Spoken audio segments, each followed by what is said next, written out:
নমস্কার বন্ধুরা, অর্পিতা স্পিরিচুয়াল চ্যানেলে আপনাদের সবাইকে স্বাগত। আশা করি আপনারা প্রত্যেকে ভালো আছেন। বন্ধুরা, আগামীকাল হলো অঘ্রাণ মাসের তৃতীয় বৃহস্পতিবার এবং এই তৃতীয় বৃহস্পতিবার যদি আপনারা ক্ষেত্র লক্ষ্মীর ব্রত কথা শ্রবণ করেন, তাহলে মা লক্ষ্মীর আশীর্বাদে আপনাদের সংসার সুখে ভরে উঠবে। তাই চলুন শুরু করা যাক বৃহস্পতিবারে ক্ষেত্রলক্ষ্মীর ব্রতকথা। এক ব্রাহ্মণের ছেলে 5 বছর হতেই তার বাপ মরে যায়। তার মা ছেলেটি নিয়ে ভাই ভাজের ঘরে এসে রইলেন। ননদ আসতেই ভাজ দাসী ছাড়িয়ে দিলেন, রাখাল ছাড়িয়ে দিলেন। ছেলেটি গরু চড়ায়, ছাগল চড়ায়। তার মা গোয়াল কাড়ে, সমস্ত পাট ঝাট করে, রেঁধে রাখে, ভাজ সকলকে খেতে দেন। ছেলেটি একটু বড় হতেই তার মামা ডেকে বলল, ওরে বিশে, চাষ করতে পারবি না বসে বসে অন্ন ধ্বংস করবি? বিশু বলল, পারবো মামা। তখন মামা হাল হেলে কিনে দিলেন।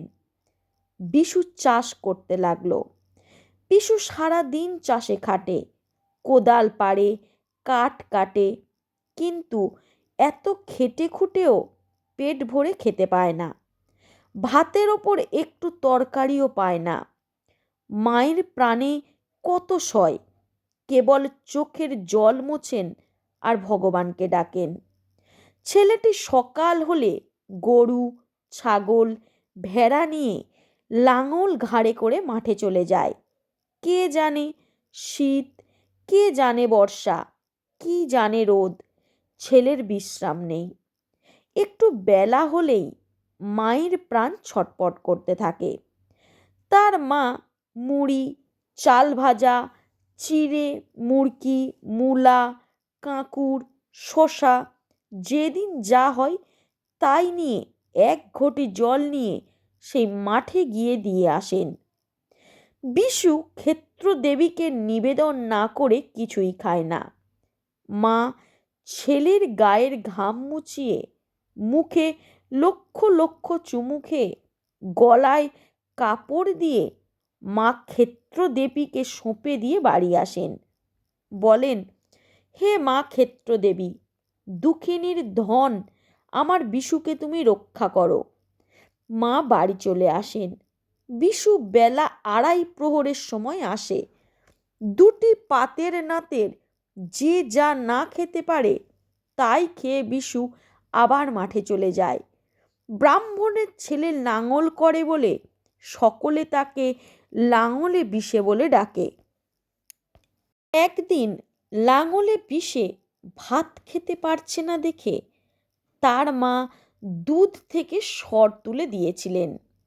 বিশুর মামি চোটে লাল, মুখে যা এলো তাই বললেন, ভালো জ্বালা হয়েছে, ভালো আপদ হয়েছে, ঘরে কিছু থাকবার জো নেই।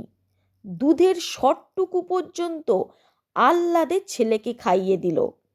স্বামীকে সব কথা 4 গুণ মাত্রায় বাড়িয়ে বাড়িয়ে বলল, আর বলেন, দেখো ওদের পিছনে মাসে কত বেশি খরচ পড়ে, তার চাইতে চাষি চাকর রাখলে কত কাজ পাওয়া যায়। এই কথা শুনে বিশুর মামার মাথা ঘুরে গেল, আর তার পরদিন বিশুকে আর কাজে যেতে দিলেন না। বিশুর মাকেও কোনো কাজে হাত দিতে দিলেন না। সেদিন অঘ্রাণ মাসের শুক্লপক্ষের শনিবার। বিশু ও বিশুর মা দুজনে সারাদিন কিছুই খেতে পায়নি। বাড়ি থেকে বেরিয়ে গিয়ে মাঠে বসে কাঁদছে।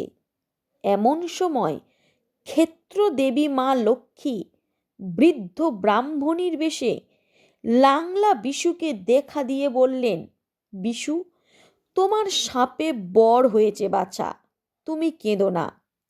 এই ধান কয়টি নিয়ে মুদির দোকানে যাও, চিড়ে মুড়কি এনে খেয়ে ওই যে জলার ধারে কুঁড়ে ঘরটি দেখা যাচ্ছে ওই ঘরে দুই মায়ে বেটায় আজ শুয়ে থাকো গে, আর এই বীজ ধানগুলি নিয়ে যাও। কাল সকালে উঠে ওই মাঠে ঘাটে সব ছড়িয়ে দাও, তাহলে আর তোমাদের কষ্ট থাকবে না। তখন বিশু বীজ ধানগুলি মায়ের আঁচলে ফেলে দিয়ে অপর ধানগুলি নিয়ে দোকানে গেল। দোকানি মুড়ি, চিড়ে, মুড়কি, ছাতু, নাড়ু, দই, দুধ সব দিল। সেগুলি নিয়ে মাকে সঙ্গে করে কুঁড়ে ঘরে গেল। স্থানটি পরিষ্কার করে সেইগুলি সব ক্ষেত্র দেবীকে নিবেদন করে। মায়ে বেটায় অর্ধেক খেয়ে অর্ধেক পরদিন খাবার জন্য রেখে দিল। তারপর দিন স্নান করে শুদ্ধাচারে বীজ ধানগুলি ঘাটে মাঠে ছড়িয়ে দিল। তারপর বাসি চিড়ে মুড়কি যা ছিল দুজনে তাই খেয়েই শুয়ে রইল। তারপর দিন সকালে মায়ে পোয়ে উঠে দেখে যে একদিনেই ধানের গাছ হয়েছে। কাছে গিয়ে দেখে ধান গাছে সোনার ধান ফলেছে। কতকগুলি লোক গিয়ে সেই দেশের জমিদারকে খবর দিল।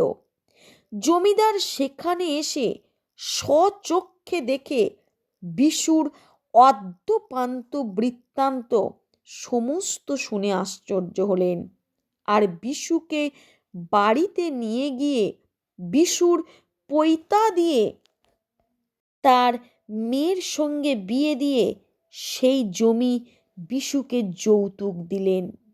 বিশু সোনায় কেটে মড়া বাঁধলে, কতক হাটে বেচলে এবং কতকগুলি কুঁড়ে ঘরে তুলে রাখল। বিশুর যে সুখ আর ধরে না। ক্রমে বিশু খুব বড় বাড়ি আরম্ভ করল। দেশ দেশান্তর থেকে রাজমজুর এসে খাটতে লাগলো। ওখানে বিশু বাড়ি থেকে চলে আসায় তার মামা মামির লক্ষ্মী ছেড়েছে।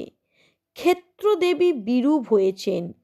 মামা মামি খেতে না পেয়ে খাটতে বেরিয়েছেন এবং তারপর তারা অপর গ্রামে এক নতুন জমিদার বাড়ি করছে শুনে সেখানে গেলেন।